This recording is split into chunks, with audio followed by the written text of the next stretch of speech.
Hi everyone, it's QuickyBaby and welcome back to World of Tanks, and today I'm going to answer one of my most frequently asked questions over the last decade of creating content, and that is, Uncle Scrubby Baby, what tank should I get first inside World of Tanks? Well, the answer to that is you should get whatever looks the most fun to you. Go watch some of my tank reviews, go watch some streams from whoever, take a look at a bunch of tanks and see which one looks like it's going to be fun for you, or something that you just see down the tech tree.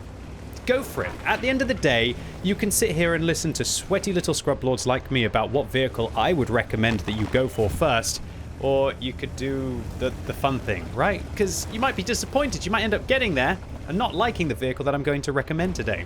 But with that caveat in mind, my most recommended vehicle that everyone should go for when they start playing World of Tanks, if I'm forced to give a recommendation, will be the Object 430U.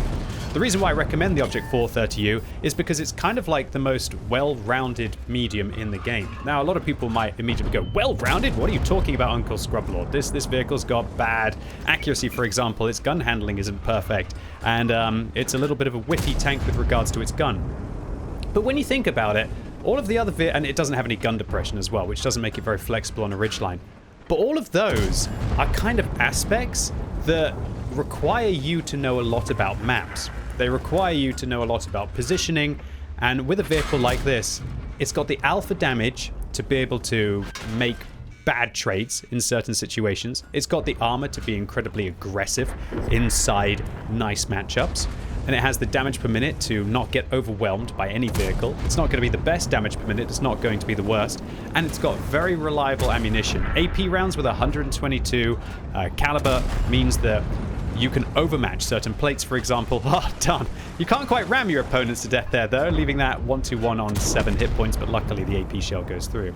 And importantly, it's got really good gold rounds as well, with 340 millimeters of heat pen, and that means that even if you're not the best with regards to your marksmanship, if you're feeling out of your depth, you can always double tap that 2 key and pay to win inside the game. And if all else goes wrong, it carries so much ammunition you could even take a good amount of HE, and 68 millimeters of pen will allow you to still do reasonable amounts of damage, or even go through some of the more lightly armored tanks in the game for 500 alpha.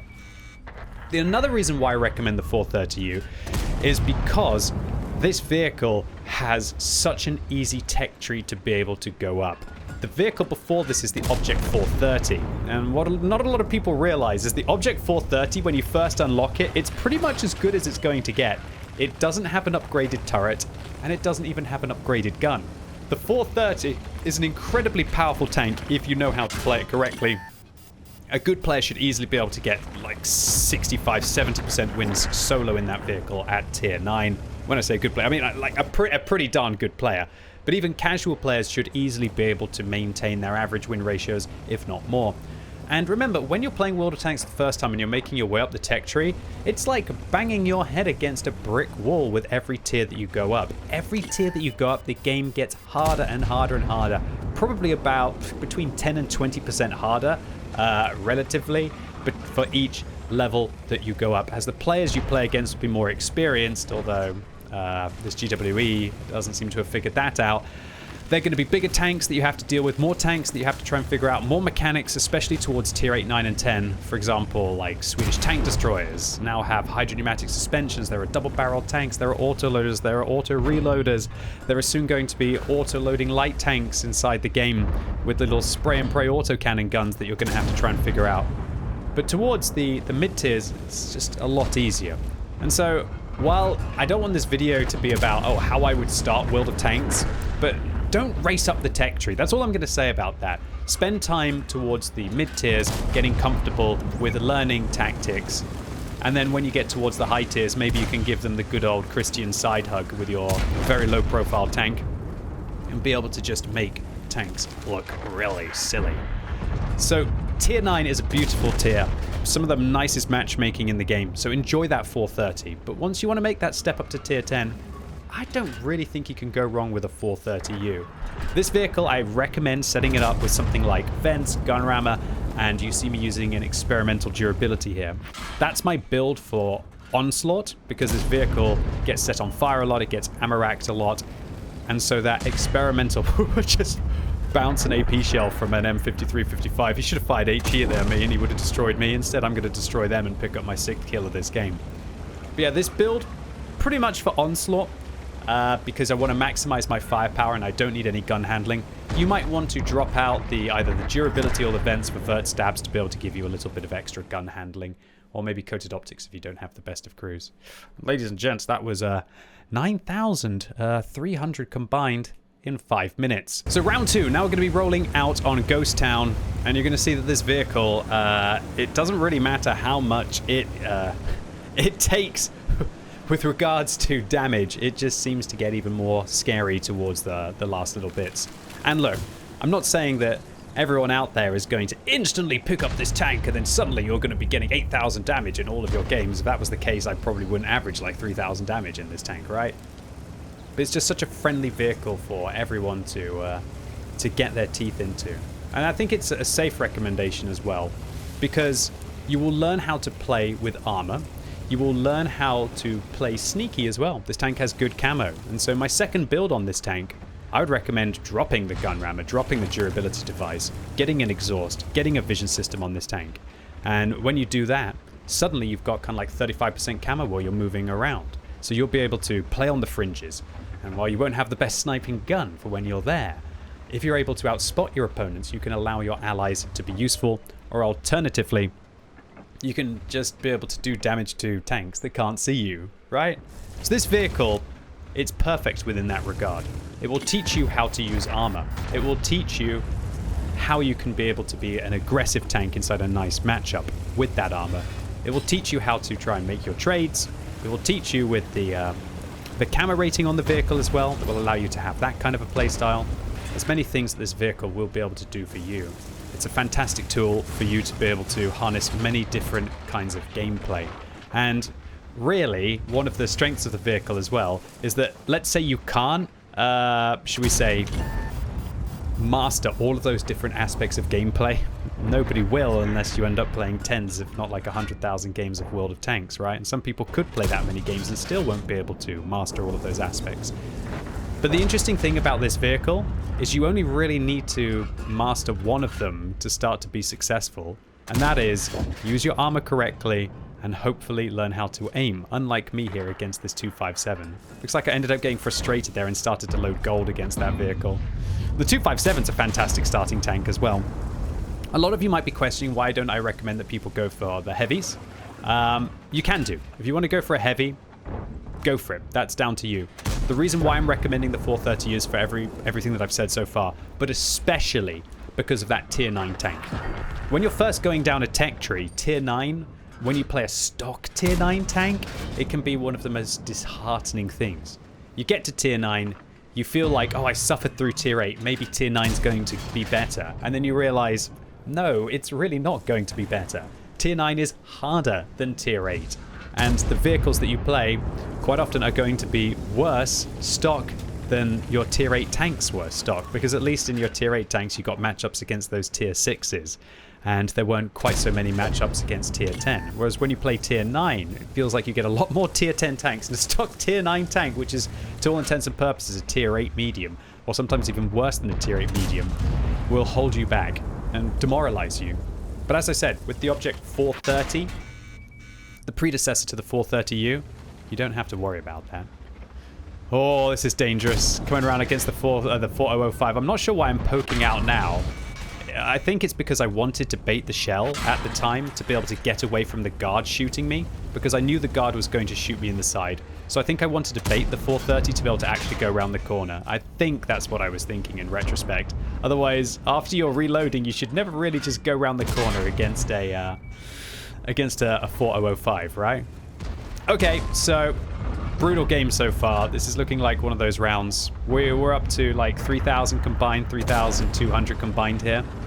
Let's see what we can do with our last 262 hit points, ladies and gents. And that is retrack the TS5, push him around the corner, try and bait him here into shooting my upper hull. Maybe I can continue to push him round for my friends, and then I can finish him off, go for the FE4005, who seems to be wanting to shoot someone else. I have a look to see who the FE405 is challenging, but actually now decides to want to go after me. And I'm thinking, You know, when you're on 262 hit points, do you really have that much to lose? Shall I go after this 4005? Shall I not? Shall I wait? If I go into the cap circle, he's going to know I'm coming. Oh, this is not sensible. Considering they're called Mishka, yeah, I really do feel like I am baiting a bear XD69 right now with this FB4005. Yeah, probably don't want to go Privyet, Mietvet, and whatnot, and take one from the 4005. But actually, it looks like the 405 has kind of let me round the corner here. Ooh, hello. I see a pixel. Well, I saw a pixel, but it flew away. Unfortunately, unable to get that HE shell in the 4005, but he might come around the corner now, expecting me to be inside the cap circle for an easy shot. So, hello, 542 damage. Ooh, that wasn't good. You took a big old hit there, Mr. 4005, and my reload is not that bad. Good try, though. Good try. You know, your whole tank for trying to get my last 200 hit points. And suddenly, with those 2 kills, a game that was looking like it was a bit of a disaster, we were down by like 4,000 hit points. Now we're down by like 2,000 hit points. And we're pretty much even on kills. So, we're going to come around the corner, go after this AMX-65. And you know what? If they're just chilling, I'm just going to try and shoot them in the side of the tank. Interesting. AFK vehicle. Well, you know what? I'm happy about that. I'm not going to complain. I'm going to try and shoot to where I think the engine roughly is on the AMX-65T. Maybe I could aim a slight bit higher here. But now I'm going to go for the track wheel there. Be able to lock them in place and just go forwards. Side scrape, one of the most important things that you'll learn in this vehicle. And that was a bit of a cheeky free kill. And so instantly we've gone from that 3,200 combined now up to 6,700 combined. All it took was an AFK tank. One of my most recommended things is don't shoot tanks until you have to. If they're not focusing on you, then don't bother. And oh my word, am I really going into duel against a full health heavy right now? I mean, if this isn't confidence, I don't know what is. The ST2 whiffs 2 shells. I'm going to put one into them here. And I'm thinking, shall I go for the Christian side hug or shall I try and face hug this player right now? Both seems to be working. Heat rounds are all I've got left now. I see that they're ammo racked and they've got a dead loader and they've got a broken gun. Oh, my buddy, that doesn't seem like it's tons of fun for you. But oh my word, I actually ricochet my shot. Absolute unmitigated disaster, but luckily they miss me. And I know that seeing how they've got like a dead loader and their ammo rack, they're not going to focus me there. And good thing we went in against the ST2 there. If I didn't, that Foch 155 would have made it behind my allies. And this game would have probably been over. We're still down by like 1,500 hit points, but we're now up to 8,200 combined. So we've done 5k, albeit against one AFK tank, without losing those final 262 hit points.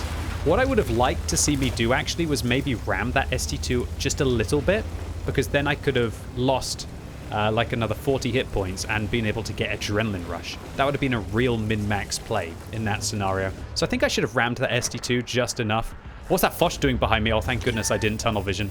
Oh no. I don't think I'm going to be able to cross that gap with the Type 4 Heavy, but luckily the Type 4 Heavy, to all intents and purposes, is building. The Foch 155 is going after the ST1 now. I put one into their side. They really want to shoot the people in the caps circle right now. We're going to go for them right now. Put one into their weak point. Angle my tank. Do they actually have one more shell left, or do they not? They clearly do, because they're aiming. But if they fire, that's it. They're reloading now. And that is... I mean, you have to respect the Foch for making aggressive plays to try and get tanks taken out. I just don't really think that they expected to whiff both of those shells, those tier 9s. And for the 430U to just be such a powerhouse of a tank, and it really is. He's got 2 marks of excellence. He can't be the worst Foch 155 driver, but they all fall like the rest of them.